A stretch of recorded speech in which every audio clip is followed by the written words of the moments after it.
এই পরিবেশে বিশেষ করে এটা কোভিড নিয়ে নয়, এটা হচ্ছে প্রাকৃতিক দুর্যোগ।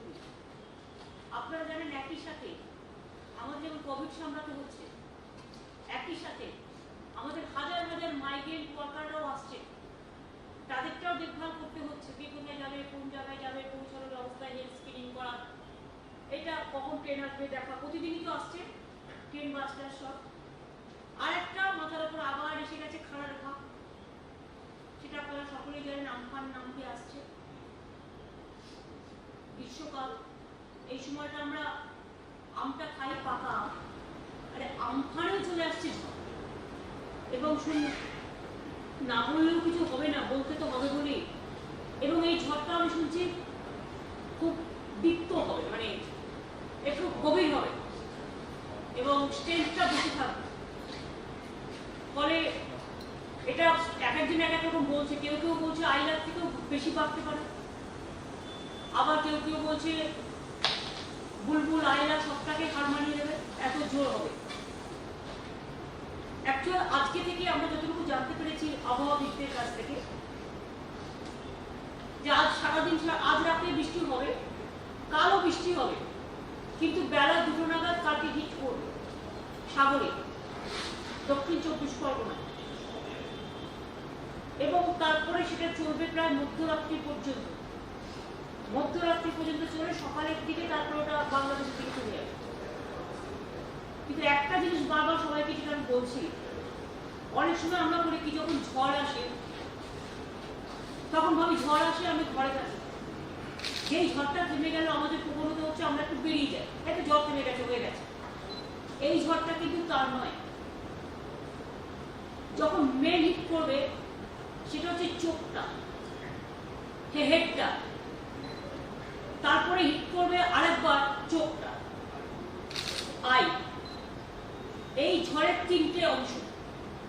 আমাদের যেমন শরীরের অংশ থাকে মাথা, শরীর, পা, এই লেজ হতে পারে, মাথা, শরীর, লেজ, সরি মাথা, চোখ আর লেজ, টেল, হেড, আই, টেল। এবার হচ্ছে প্রথমে যেটা হিট করবে সেটা হচ্ছে মাথা হিট করবে। যখনই দেখবেন ঝড়টা থেমে যাচ্ছে, ভাববেন না যে থেমে গেল, আর একটা বড় দমকা আসবে, এবং লাস্ট দমকাটা হচ্ছে টেল, ওটা একদম মুড়িয়ে দিয়ে নিয়ে চলে যায়। উড়িষ্যায় আপনারা জানেন যখন ফণী হয়েছিল তখন ম্যাক্সিমামটা উড়ে গিয়েছিল টেলটায়, কারণ সবাই ভেবেছে ঝড় থেমে গেছে, বেরিয়ে গেছে। এবং আজকে আপনাদের কাছে আগে এসে প্রেস করার আমার একটাই কারণ, যে আমি সবাইকে স্বনির্বন্ধ অনুরোধ করবো থ্রু মিডিয়া, এবং আপনারা যদি একটু দয়া করে আপনাদের ওখানে বারবার এটা একটু বিজ্ঞপ্তি হিসেবে যদি প্রকাশ করেন যে সরকারের আবেদন, তাহলে মানুষ কিছু, অনেক মানুষ জানতে পারবে। অনেক মানুষ জানতে পারবে না, কারণ তাদের অলরেডি আমরা তুলে অন্য জায়গায় রেখেছি, ফ্লাড সেন্টার, রিলিফ সেন্টার, বিভিন্ন জায়গায়। কিন্তু অন্তত অন্য লোকেরা জানতে পারবে যে কালকে বেলা 11টা-12টার পর থেকে বেটার, যাদের পাকা বাড়ি, যারা থাকতে পারে, ভালো কোনো বাড়ি ঠিক আছে, মজবুত আছে, তারা বাড়ি থাকবে। প্লিজ দয়া করে কালকে দিনটা, রাত্রিটাও একদম ভোরবেলা পর্যন্ত খুব ডেঞ্জারাস সবার জন্য, এটা কলকাতার জন্য। কারণ ওই ঝড়টা যখন আসবে তার ধাক্কা কিন্তু কলকাতা, উত্তর 24 পরগনা, দক্ষিণ 24 পরগনা, মিদনাপুর পূর্ব, মিদনাপুর পশ্চিম, এমনকি আরো কিছু কিছু জেলায় ঢুকে যাবে। সেটা যতক্ষণ না হচ্ছে আমরা সবটা বুঝতে পারবো। টোটালটাই আনসার্টেন, প্রকৃতিকে তো সম্পূর্ণ গ্যারান্টি করা যায় না, আর প্রকৃতির থেকে সমস্ত উত্তর একসাথে পাওয়া যায়, নজর রাখতে হয়, এলাকা বাড়াতে হবে। অর্থাৎ এখনো পর্যন্ত যেটা অরেঞ্জ জোন দেখাচ্ছে আবহাওয়াবিদরা, কালকে কিন্তু ওটা রেড জোন হয়ে যাবে। এবং কালকের রেড জোনটা হচ্ছে, ওটা হচ্ছে প্রাকৃতিক দুর্যোগের রেড জোন, কোভিডের নয়। রেডটাই মনে রাখবেন, রেড প্লাস স্টার, 3টে ধাক্কা, হেডের ধাক্কা, আইয়ের ধাক্কা, টেলের ধাক্কা, যতক্ষণ কমপ্লিট না হচ্ছে সকাল পর্যন্ত চলবে। কালকে দুপুর থেকে শুরু করে পরশুদিন সকাল পর্যন্ত চলবে। সুতরাং এক্ষুনি থেমে গেল, বেরিয়ে গেলাম, উড়িয়ে নিয়ে চলে গেল, এটা করতে যাবেন না। কারণ এই সময় ম্যাক্সিমাম কি হয়, বিদ্যুতের খুঁটি উড়ে যায়, গাছ উড়ে যায়, গিয়ে মানুষের গায়ে পড়ে যায়, বাড়ির টিন উড়ে গিয়ে গলা কেটে দিয়ে বেরিয়ে যায়, গাছে চাপা পড়ে মানুষ মারা যায়। যারা সমুদ্রের মধ্যে থাকে আমরা তো সবাইকে বারণ করছি না যাওয়ার জন্য,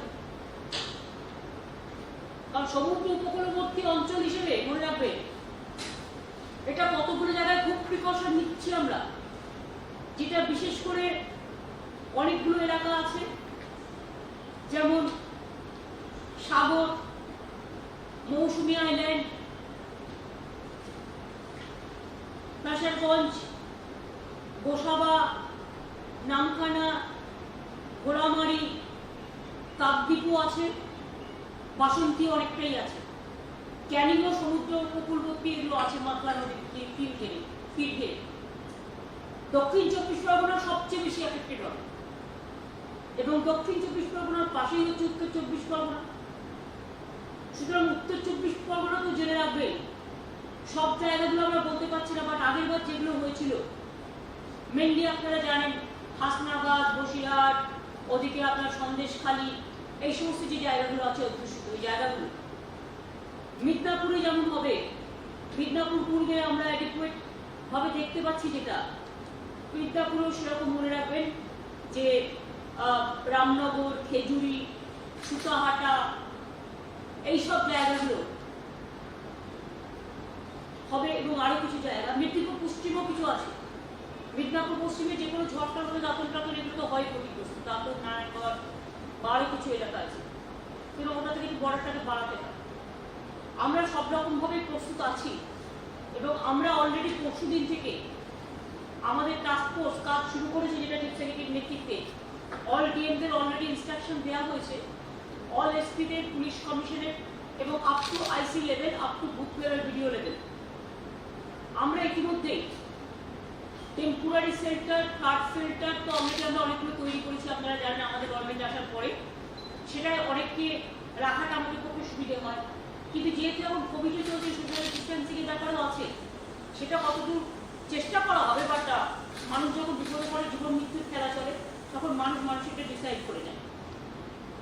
তাদের আমরা নিশ্চয়ই বলবো যে তারা যতটা পারবে তাদের গামছা বা কাপড়ের আঁচল দিয়ে অন্তত মাস্কের মতো করে ব্যবহার করবে, কিন্তু যতটা পারবে এটা আমরা বলছি আর কি।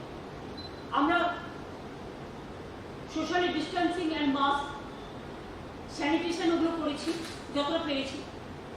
জল সবচেয়ে ভালো স্যানিটেশন করে আপনারা জানেন, ড্রিঙ্কিং ওয়াটার, টয়লেট ফেসিলিটিস, বাচ্চাদের জন্য বেবি ফুড, যারা থাকবে ওখানে তাদের খাবার, রেগুলার পরিষ্কার, হেলথ স্ক্রিনিং, এগুলো করা হয়েছে জায়গা।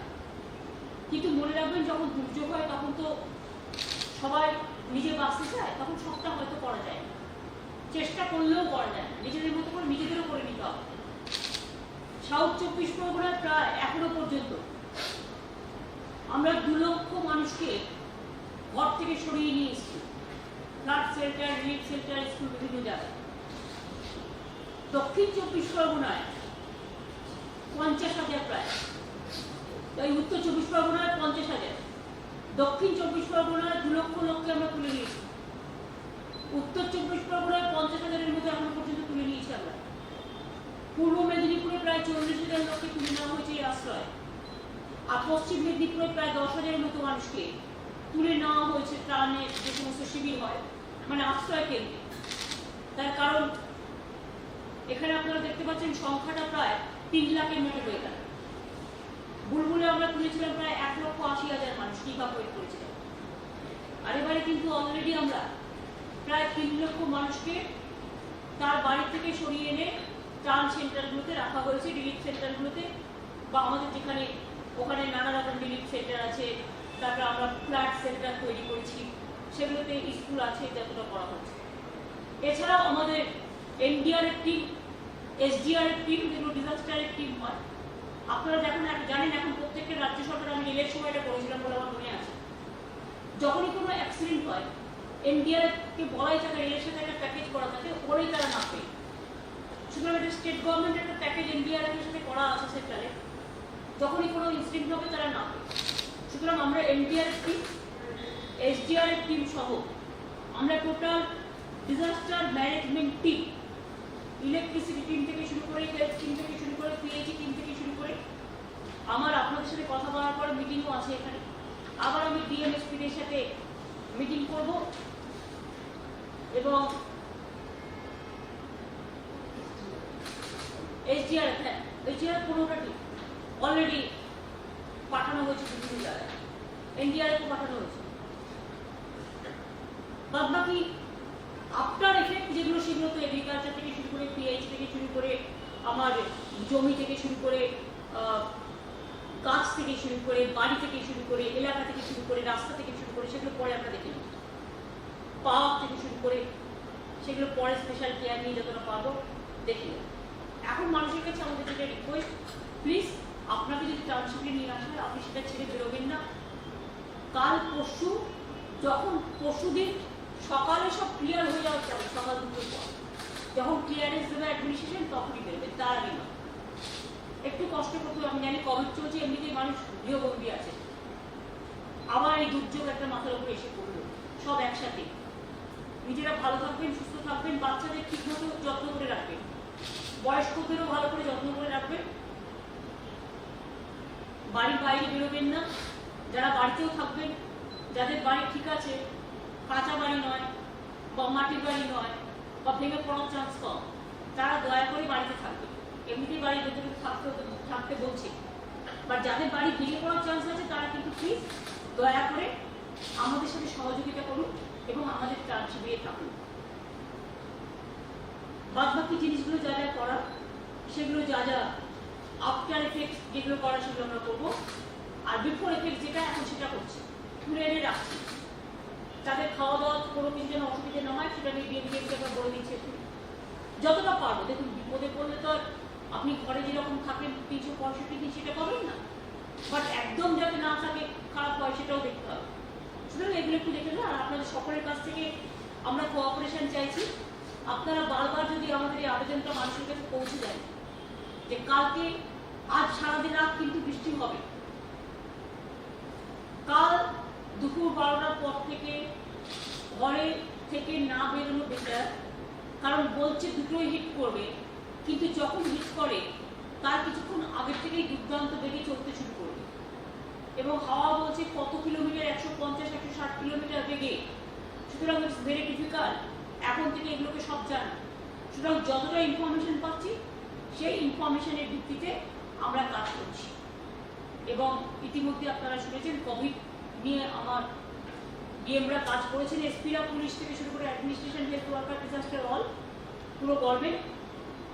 এবং মাইগ্রেন্ট ওয়ার্কাররা আসছেন, তাদেরও জেলায় জেলায় পৌঁছে দেওয়া হচ্ছে।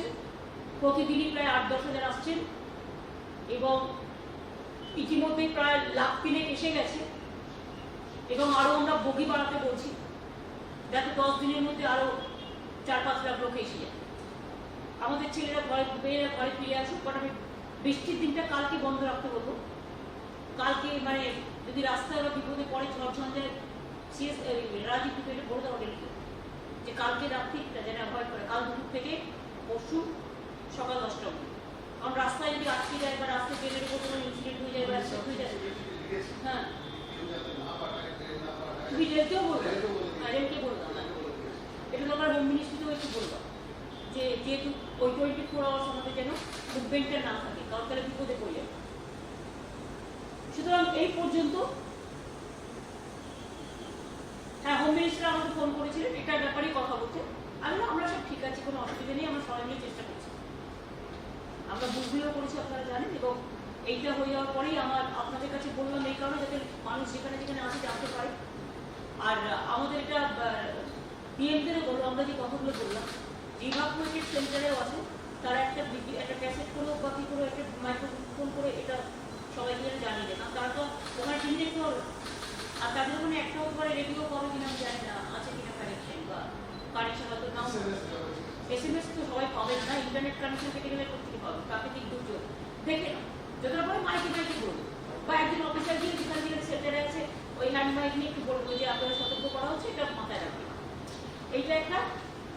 আর একটা হতে পারে যে সেন্টারে আছে সেখানে কেউ না কেউ তো দায়িত্বে আছে, তারা একটা বোর্ডে লাগিয়ে দিই না, বা ছোটো ছোটো বা একটা কাগজে লিখে দিই যে প্লিজ দয়া করে বৃহস্পতিবার দিন সকাল বৃহস্পতিবার দিন আমরা না বলা পর্যন্ত বেরোবেন।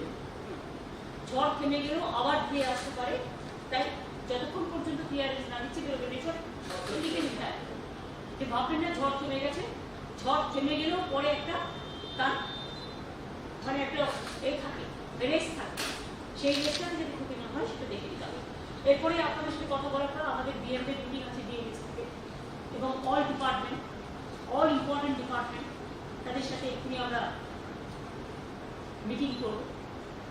সুতরাং ওই মিটিংটা হয়ে যাওয়ার পরে তারপরে আমি একবার ডিজাস্টার রুমেও যাব।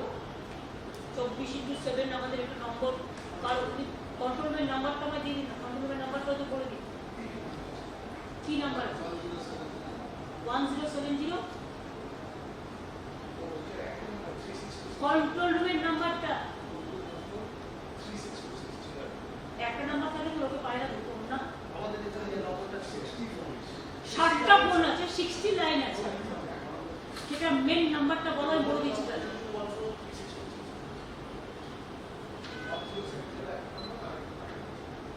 নাম্বারটা আমি এদিকে আমি বলে দিচ্ছি, প্লিজ।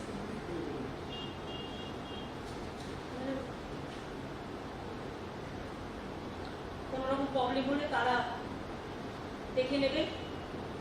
আর আজকে এমনি ঝড় বৃষ্টি হবে, সাংবাদিক বন্ধুরাও যারা আছেন আজকে ফিরে যাবেন, আজকে আমাদের কাছে এরকম কোনো ইনফরমেশন নেই। তবে কাল থেকে আপনারাও যখন ঢুকে যাবেন আর বেরোবেন তখন না বাড়িতে সেভাবে বলে আসবেন। রাত্রে কালকে আমরা ওখানে থাকবো, আমাদের অফিস চলবে। কাল সকাল থেকে মানে দিন থেকে রাত পর্যন্ত আমরাও থাকবো, আপনারাও থাকবো। সুতরাং আপনারাও বাড়িতে বলে আসবেন, জামা কাপড় নিয়ে আসবেন রাতের জন্য। আর এটা হচ্ছে কন্ট্রোল রুম নাম্বারটা, প্লিজ দয়া করে সবাইকে বলবেন যদি কারো কোনো অসুবিধা হয় এই দুর্যোগের ব্যাপারে। 2214-3526। আবার বলছি 2214-3526। আর একটা হচ্ছে 2214-1995। আর একটা মনে হয় 2214-1070। আচ্ছা, এটা অনলি 1070। আর টোল ফ্রি একটা নাম্বার আছে 1070। এখানে 60টা ফোন কাজ করে। নাম্বারটা লিখতে পারলেন? আরেকবার বলবো, 1070 টোল ফ্রি নাম্বার। আর দুটো নাম্বার আছে যেটার সাথে 60টা কানেকশন আছে, 2214-3526 আর 2214-1995। ঠিক আছে, এই নাম্বারটা যদি কারো কোনো অসুবিধা হয় দেখে নেব। আর বাদবাকি আমাদের এখন ডিএমএস মিটিং আছে, মন্ত্রীরাও আছে, অনেক ডিপার্টমেন্ট আছে।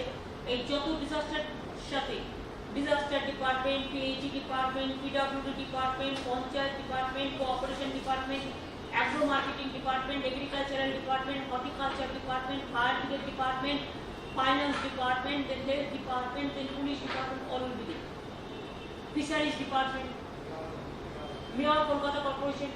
আপনারা থাকতেই পারেন, থাকুন আপনারা থাকুন, আপনারা দেখে নিন, তাহলে ওদের লাইভে রেখে দাও। দিদি একটা অনুরোধ করবো। হ্যাঁ দিদি যদি একটু লাইভ করা যায় এই অনুষ্ঠানটা, যে ডিএমএসপি তে যদি লাইভ করেন না, সেটা করছি, কিন্তু বেশিটা করা যাবে না তো, যেহেতু মিনিস্টার আছে, কে কার মতো কথা বলবে না বলবে বোঝেন তো। আমরা শুধু ইনস্ট্রাকশনটা করবো আজকে, আর অন্য কিছু করবো। ঠিক আছে, আপনারা লাইভ করে নিন, বাট শুধু ইনস্ট্রাকশনটা করবো।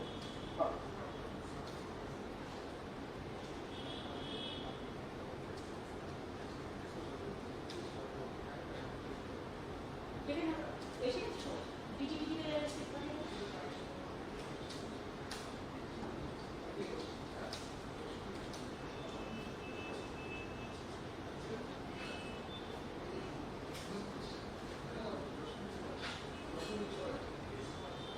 আজকে কোনো প্রশ্ন নেই, আজকে সব ভুলে আজকে শুধু ইনফরমেশন। সাউন্ডটা দিদি একটা ছোট প্রশ্ন করবো, অন্য বিষয় একটা। বলো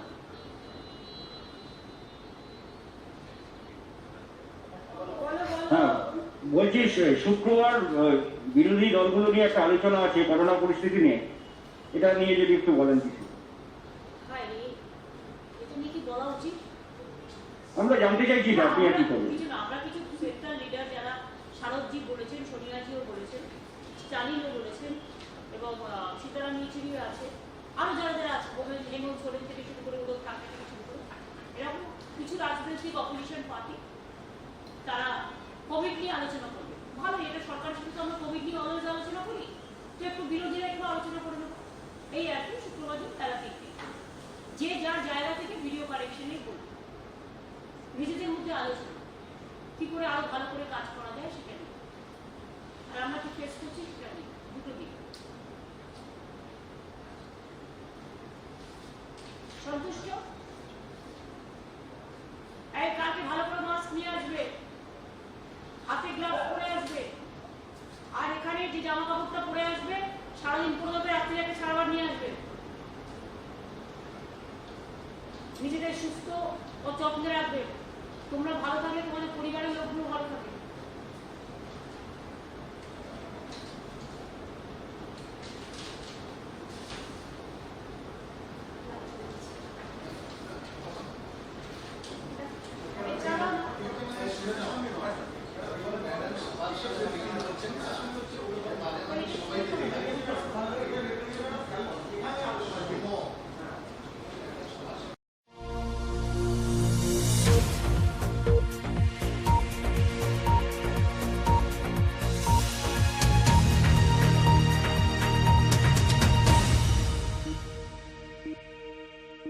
मित्रों, 21 साल बाद भारत से टकराएगा तूफान।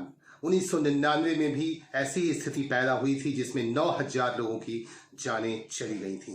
आइए हम आपको आगे खबरों के साथ जोड़ते हैं।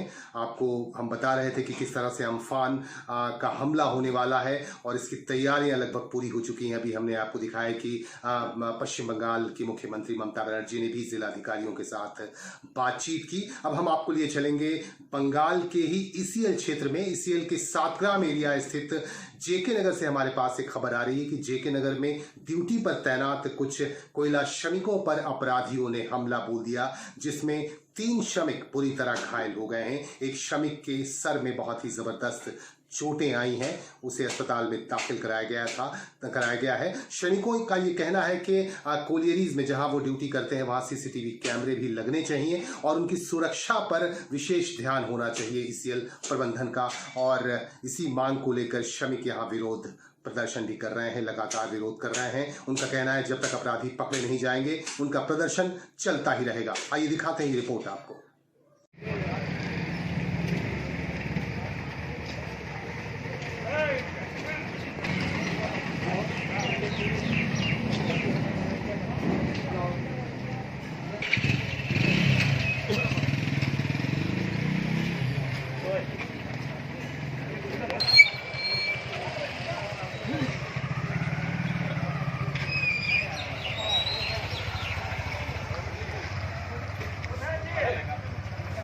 साइड है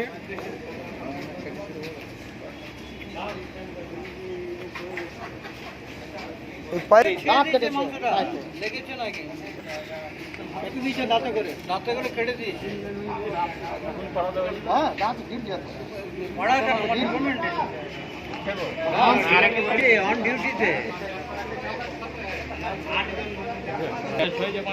হয়েছে। যাই হোক, আমরা ওইটা কালকে চিঠি করেছি তো, ঠিক আছে। আর ম্যানেজমেন্ট যেটা এফআইআর করেছে সেই কপিটা দিয়ে দিলাম, এফআইআর ছবিটা দিয়ে দিলাম।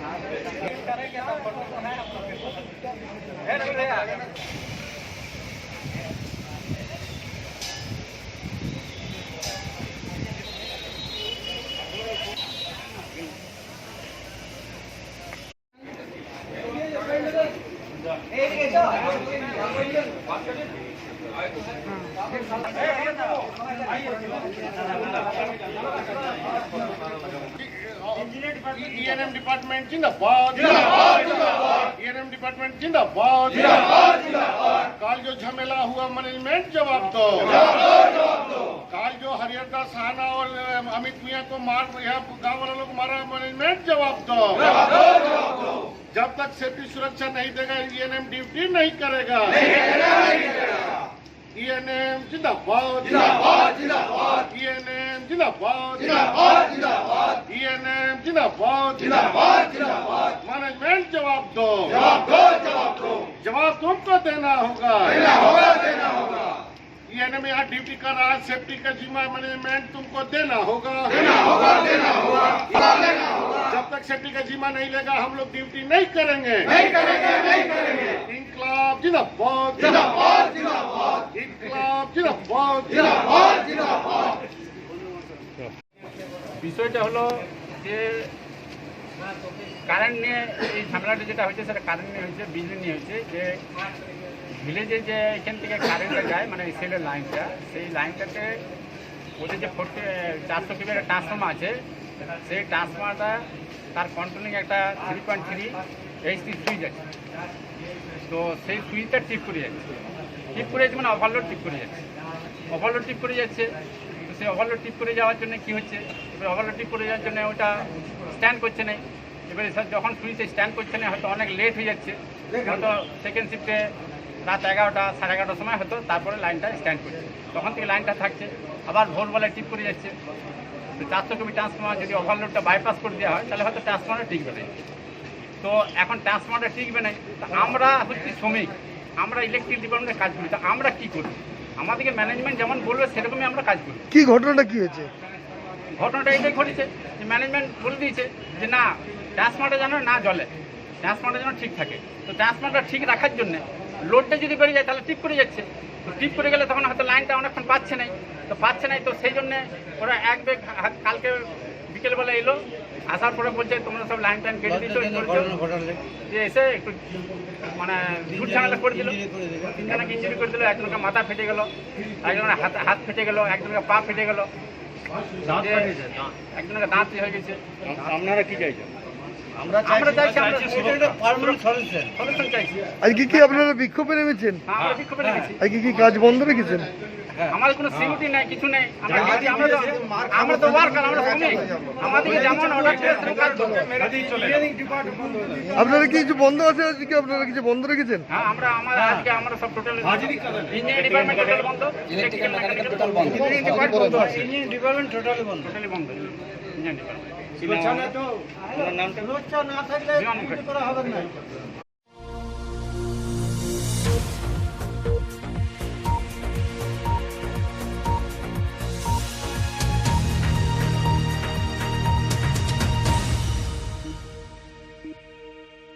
मित्रों, लॉकडाउन 4 का दौर चल रहा है। लॉकडाउन 4 के दौरान भी प्रवासी मजदूरों की लगातार मौतें भी हो रही हैं। हम आपको बताएंगे कि मुंबई के बांद्रा रेलवे स्टेशन पर कैसे भीड़ इकट्ठी हो गई। हमारे पास जो खबर पहुंच रही है उस खबर के मुताबिक बांद्रा रेलवे स्टेशन पर सैकड़ों की तादाद में मजदूर पहुंच गए। आपको ये खबर दे दूं कि आज बांद्रा रेलवे स्टेशन से मुंबई से बिहार के लिए एक विशेष ट्रेन खुल गई कुछ देर पहले ही, और उस ट्रेन से बिहार के सैकड़ों की तादाद में मजदूर बिहार जा रहे हैं उस ट्रेन के जरिए।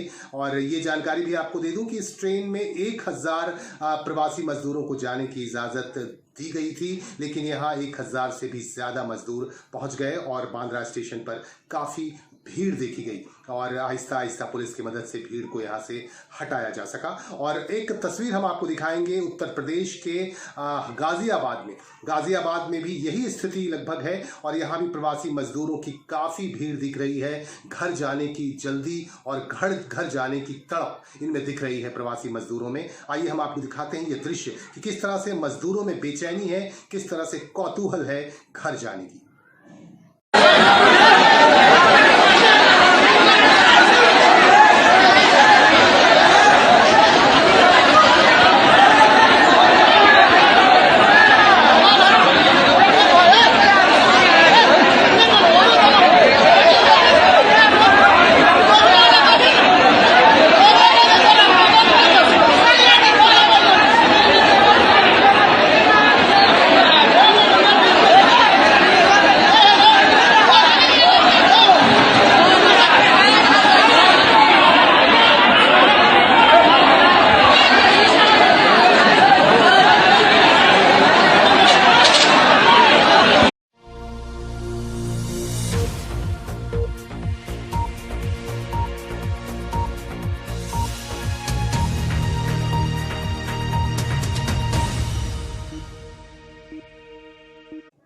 लॉकडाउन 4 को लेकर विभिन्न राज्यों की तरफ से गाइडलाइंस जारी कर दिए गए हैं। विभिन्न राज्यों ने अपने अपने तरीके से गाइडलाइंस जारी किए हैं। पश्चिम बंगाल की मुख्यमंत्री ममता बनर्जी ने भी एक गाइडलाइन जारी किया है प्रदेश के लोगों के लिए और उनके मुताबिक 21 मई के बाद यहाँ बड़े स्टोर्स खुल जाएंगे पश्चिम बंगाल में और बसें भी चालू हो जाएंगी। बसों के जरिए लोग आवाजाही कर पाएंगे और दोपहिया वाहनों के जरिए तो लोग आवाजाही कर ही रहे हैं और इसके अलावा ऑटो रिक्शा भी चालू होने की खबर है। ममता बनर्जी जो प्रदेश के मुख्यमंत्री हैं उनका कहना है कि 27 के बाद पूरी तरह से ऑटो रिक्शा की सेवा भी शुरू हो जाएगी ताकि लोगों को आने जाने में तकलीफ नहीं हो सके और दुकानें खोली जाएंगी। दुकानें और ब्यूटी पार्लर सैलून्स भी खोले जा सकेंगे ताकि लोगों को दिक्कत नहीं हो। हालांकि उन्होंने कहा है कि बहुत ही सावधानी के साथ ये दुकानें खुलेंगी और मास्क का इस्तेमाल सबको करना होगा, सैनिटाइजर का इस्तेमाल करना होगा, सोशल डिस्टेंसिंग के नियम का भी पालन करना होगा, ऐसा कहा है राज्य सरकार ने।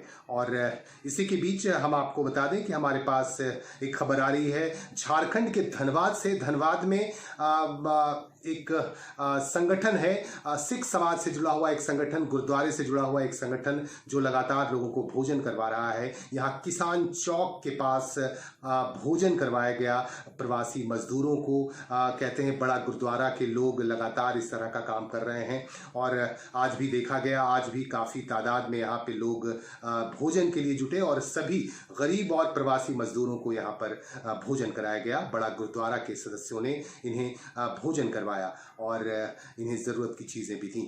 आइए हम आपको दिखाते हैं ये रिपोर्ट।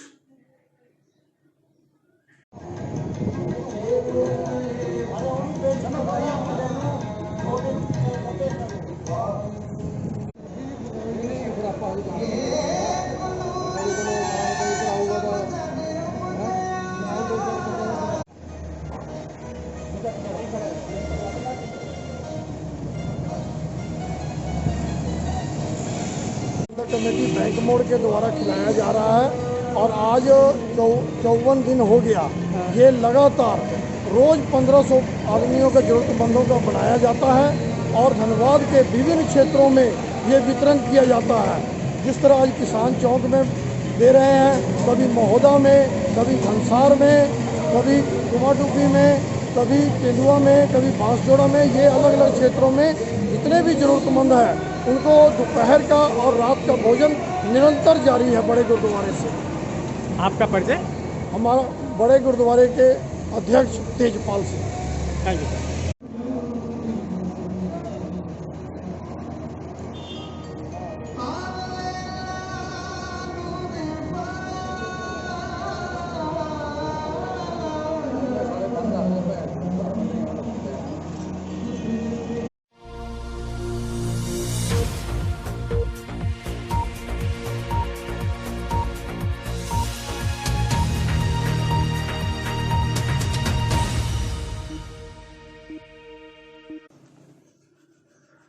हम बात कर रहे थे कि लॉकडाउन के दौरान देवदूत किस्म के लोग हैं जो लगातार लोगों की मदद कर रहे हैं, लोगों को भोजन करवा रहे हैं। बहुत सारी ऐसी संस्थाएं हैं जो राजनीतिक संस्था भी है और गैर राजनीतिक संस्थाओं की तरफ से भी लोगों को भोजन करवाया जा रहा है। हम बात करेंगे ऐसी ही एक खबर की। हमारे पास जो खबर आ रही है, कुल्टी में भाजपा का जो संगठन है, कुल्टी ब्लॉक भाजपा संगठन, इसके अध्यक्ष केशव पोद्दार के नेतृत्व में टिबुडी चेक पोस्ट जो भारत झारखंड को जोड़ने वाला एक पोस्ट है, उस पोस्ट के पास प्रवासी मजदूरों को भोजन करवाया गया और लगातार इस तरह का काम करवाया जा रहा है। केशव पोद्दार जो कि आसनसोल संसदीय क्षेत्र के जो यहाँ के एमपी हैं, यहाँ के सांसद हैं, बाबुल सुप्रियो के कुल्टी के प्रतिनिधि भी हैं। केशव पोद्दार का कहना है कि पिछले 4 दिनों से प्रवासी मजदूरों को भोजन करवाया जा रहा है भारतीय जनता पार्टी कुल्टी ब्लॉक की तरफ से। आइए दिखाते हैं आपको कि किस तरह से भाजपा की तरफ से यहाँ गरीब और मजदूरों को भोजन करवाया जा रहा है।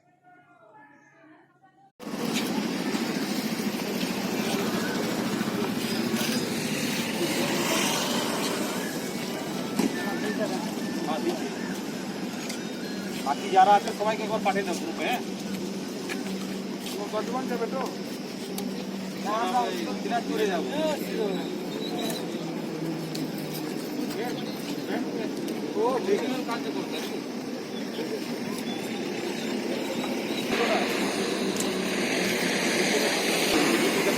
अभी भारतीय जनता पार्टी की तरफ से रेवड़ी चेक पोस्ट पर जो प्रवासी मजदूर आ रहे हैं, इनके खाने के लिए जो पुख्ता खाने का रोटी सब्जी का बंदोबस्त किया गया है और इसमें जितने भी भारतीय जनता पार्टी के कार्यकर्ता हैं, कुल्टी के बराकर के सब लगे हुए हैं, यहाँ उपस्थित हैं। मैं खुद जिला के सचिव हूँ और सांसद प्रतिनिधि हूँ बाबुल सुब्रो साहब का। जितेंद्र राजवाड़ जी है, अमित घोष है, इंद्रजीत पाल है, सत्यजीत दास है, सौरभ चौरसिया, राजू यादव, अन्य सारे कार्यकर्ता यहाँ उपस्थित हैं। मीडिया को भी मैं बहुत बहुत धन्यवाद देना चाहता हूँ कि इस परिस्थिति में मीडिया का जो कवरेज है, इसके कारण सब लोग को जागरूकता किया जा रहा है। मीडिया को बहुत बहुत धन्यवाद मेरे तरफ। आज कितने लोगों को लगभग आप लोग की तरफ से? आज का हम लोग का कार्यक्रम 400 लोगों का करने का है और ये प्रतिदिन चलेगा। जितने भी जैसा परिस्थिति होगा उस परिस्थिति से हम लोग व्याकुल काम करेंगे। ये कब तक चलेगा? ये जब तक ये समस्या चलता रहेगा तब तक हमारा चलने का ये कार्यक्रम। अभी हम लोग ये तय किए हैं कि जब तक समस्या रहेगा तब तक हम लोग यहाँ पर रहेंगे सेवा करेंगे। आपका नाम? मेरा नाम केशव पोद्दार है, डिस्ट्रिक्ट का सचिव हूँ अभी और सांसद प्रतिनिधि बाबू।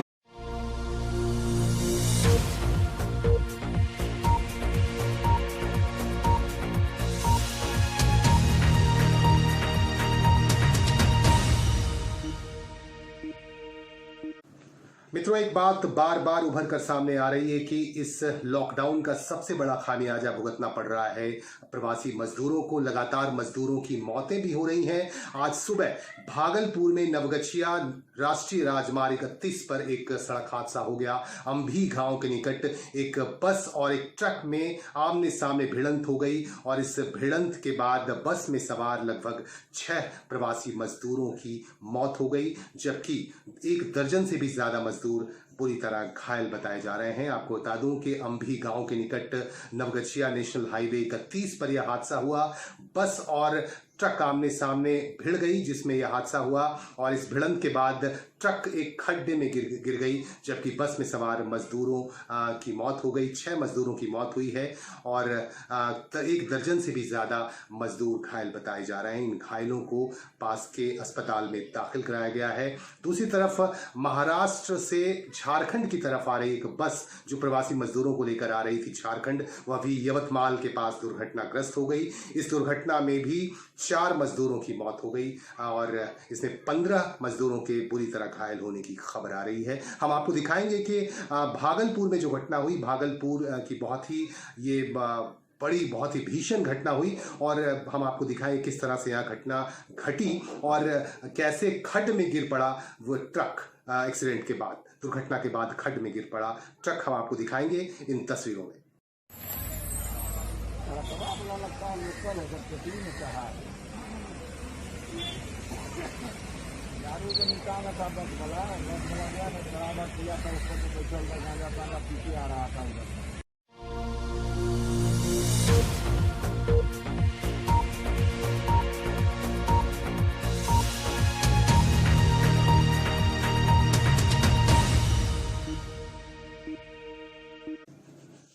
दोस्तों, हमारे साथ जुड़े रहे। हमारे वेबसाइट www.खासबात.co.in पर हमारे ट्विटर अकाउंट को आप फॉलो करें, हमारे इंस्टाग्राम अकाउंट को आप फॉलो करें और हमारे साथ आप जुड़े रहें। हर पल अपडेट रहें, हर पल की खबर, देश दुनिया की खबर आप तक पहुंचती रही। इसीलिए हमारी टीम हर पल आपके लिए, आपकी खिदमत के लिए, आपकी सेवा के लिए लगी रहती है। आप हमारे साथ जुड़े रहें। हमारे फेसबुक पेज को भी आप लाइक कर लें ताकि पल पल आप जुड़े रह सकें देश दुनिया की खबरों के साथ।